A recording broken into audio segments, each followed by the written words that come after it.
The New York Knicks have the best offense in the NBA right now. It is the most efficient in basketball, and this is unlocking the Knicks. As along with just playing phenomenal basketball, they are also seeing bench production at an elite level by guard Cameron Payne, and we're going to break this all down. What's up, guys? Welcome back to Knicks Digest. It's Chris here. And guys, if you're liking the content, make sure to subscribe to the channel. It really helps me out a lot. And honestly, you'll get more videos like this. But look, here's the deal, guys. We've seen this New York Knicks season be a little unorthodox. Instead of being one of the best defenses in the NBA, they've been one of the best offenses, led by Jalen Brunson and Karl-Anthony Towns. Two guys who've been playing phenomenal basketball. Both look like they should be all-star starters for the NBA Eastern Conference this season.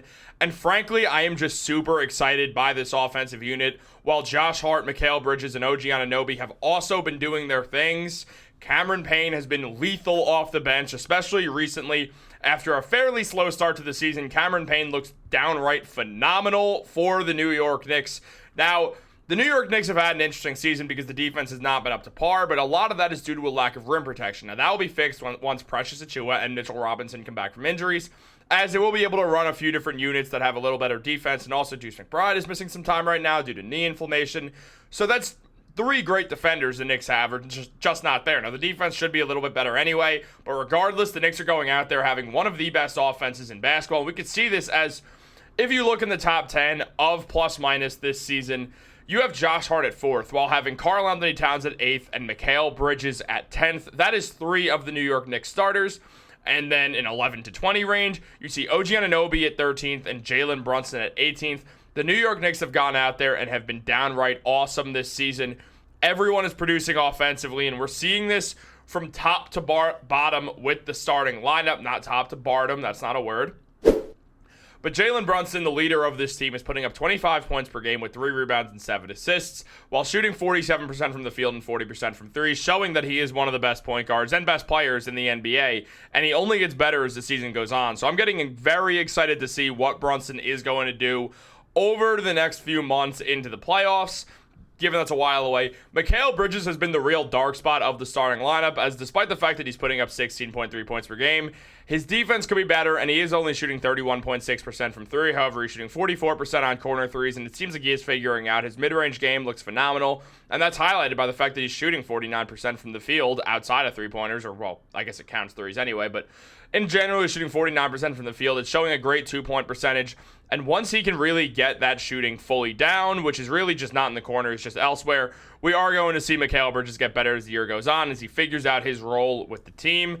But it goes farther than that. It's everyone. I mean, Josh Hart is putting up 14 points with 9 rebounds and 6 assists. People who put up those numbers make all-star teams, make all-NBA selections with their all-around impact. I mean, the man is just the reincarnation of Draymond Green on the Super Warriors. He's shooting at 60% from the field and 35% from 3, while supposed to be the Knicks' worst shooter in the starting 5. Now, his corner threes are not there, and the Knicks love to shoot corner threes, but Josh Hart's not really in the corner very often, so these are on low attempts. It is important to note, and he's not really somebody who's going to be taking off the dribble threes anyway, so it's not like there's a huge concern with Josh Hart's shooting, because we know that he does everything right.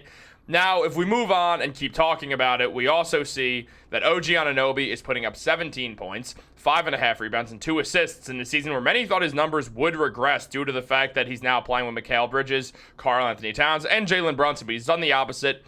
Now, his corner threes have to get better. His three-point shooting in general is good, but shooting 27% on corner threes. When you're OG Anunoby, one of the best shooters from the corner in basketball, we do have to see better, but OG, it feels like he'll get it together. I mean, the man's an elite shooter. We know that. I'm not too concerned about OG Anunoby, but we are seeing a New York Knicks team that just looks phenomenal right now. And then the big man, Karl-Anthony Towns, is unequivocally the best player on the New York Knicks this season. He's not shooting corner threes at all. That's why there's a 0% right there.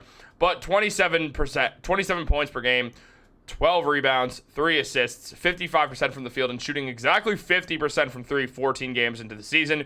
I mean, that's just downright disgusting. I mean, no matter which way you look at it, the duo of Jalen Brunson and Karl-Anthony Towns has been better than expected, and the New York Knicks offense is showing that with these two at the helm, they're just downright phenomenal. I mean, Mikal's getting his buckets. OG's getting his buckets. Josh Hart's getting his buckets. All of them are above 14 points per game, which is insane to think about. The Knicks are just working in a team setting. And yeah, a lot of the reason why they're scoring a lot is because they're playing high minutes. And that is something that's going to have to change, especially as the season goes on. They have time to rest their guys more later on, but Tom Thibodeau is going to have to use that bench unit more. Now, there's a lot of injuries, as I mentioned.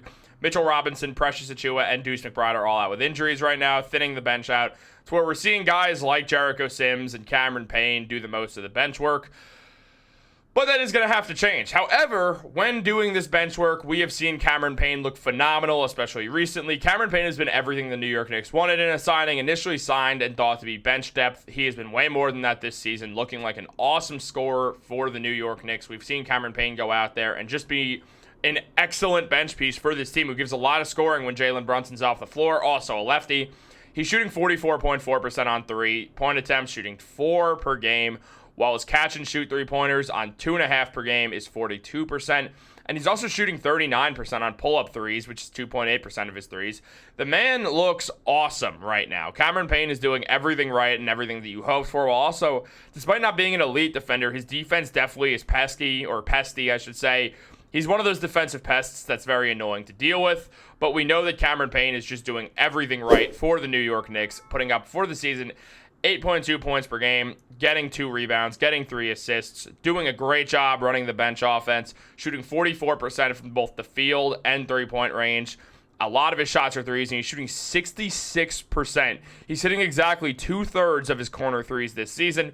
Cameron Payne is one of those guys you hate to play against, but you love him when he's on your team. Cameron Payne is doing everything right for the New York Knicks this season, and this has been a real turnaround, because Cameron Payne did start the season slow. If you remember, the guy, despite being a very good player, it wasn't the hottest start to the season that we've ever seen, but he's really gotten it rolling. And I mean, just frankly, I love the way Cameron Payne's been playing, especially over the last 5 games. We've seen him put up 12 points, 3.5 assists, and 1.2 rebounds. The man is also shooting phenomenally in that stretch, shooting over 50% from both the field and three-point range, having multiple double-digit scoring games off the bench when he's not getting a ton of minutes. Recently, he's gotten more minutes, getting 23 and 26 minutes in his last 2 games for the New York Knicks, and it's clearly working out as he's put up 17 and 12 points respectively. Against the Washington Wizards, he had 17 points and 7 rebounds. Cameron Payne has been awesome for the Knicks. The Knicks team in general, they're flowing on offense. Now, yes, the defense is going to have to improve, but that's something with Tom Thibodeau, with OG Anunoby, with Mikal Bridges, with Mitchell Robinson once he's healthy, with Precious Achiuwa, with Deuce McBride once they're healthy. We're going to see this defense get better as the year goes along, and they're going to figure out ways to make up for the fact that Karl-Anthony Towns and Jalen Brunson are not the world's greatest defenders. Now, Brunson is not a bad defender, especially as a scoring guard. He's one of the better defending scoring guards in basketball, but Karl-Anthony Towns' rim defense leaves something to be desired, and it certainly worries me when you look at the playoffs and you think about, okay, well, he's gotten in foul trouble in the past, but also you have to imagine Tom Thibodeau is going to cook up some schemes, and the Knicks have a lot of versatility in their lineup. They could go with Mitchell Robinson next to Towns at some points against teams that have a good scoring big man, and there's really only one in the Eastern Conference in Joel Embiid, so it's just teams that are good at attacking the rim. Like, yeah, the Boston Celtics, it'll be helpful to have Mitchell Robinson out there on the defensive end because he's going to kind of stop guys like Jason Tatum and Jaylen Brown from running to the paint and being less contested than usual.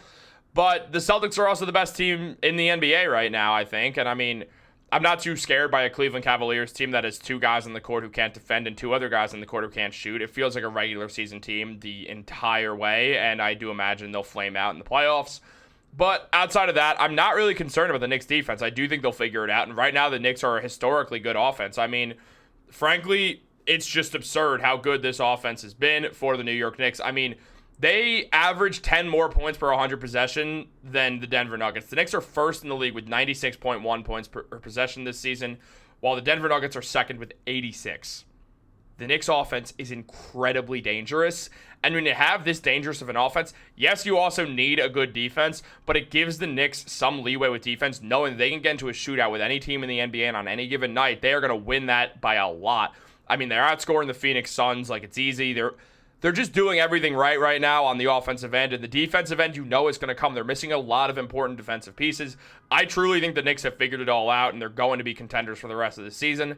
I do imagine they'll hover around 500 a little bit more this season for another few games. But also, it's not the hardest stretch of the schedule. I mean, they played the Nets twice and the Washington Wizards and the Phoenix Suns without Kevin Durant. And tomorrow, because this video is coming out Friday right after I film it, Friday, November 22nd. Tomorrow, November 23rd, the New York Knicks do go to Utah to play the Utah Jazz. The Jazz are straight up abysmal. They're god-awful. They should have traded Lauri Markkanen a while ago, but they didn't, and now they're paying the price as they suck. And Markkanen's trade value is going down, so LOL, Danny Ainge, great job there. You really killed it this time, man.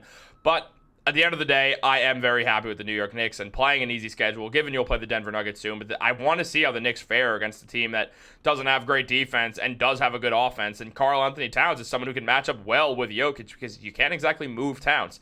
I'm very excited to see how this works out. The Knicks have been good against Denver recently. The Denver Nuggets are a solid team, being 9-6, and we're going to see what happens, and I'm very excited, and we are going to keep making videos as much as humanly possible. I hope you guys enjoyed this. Let me know what you think down below.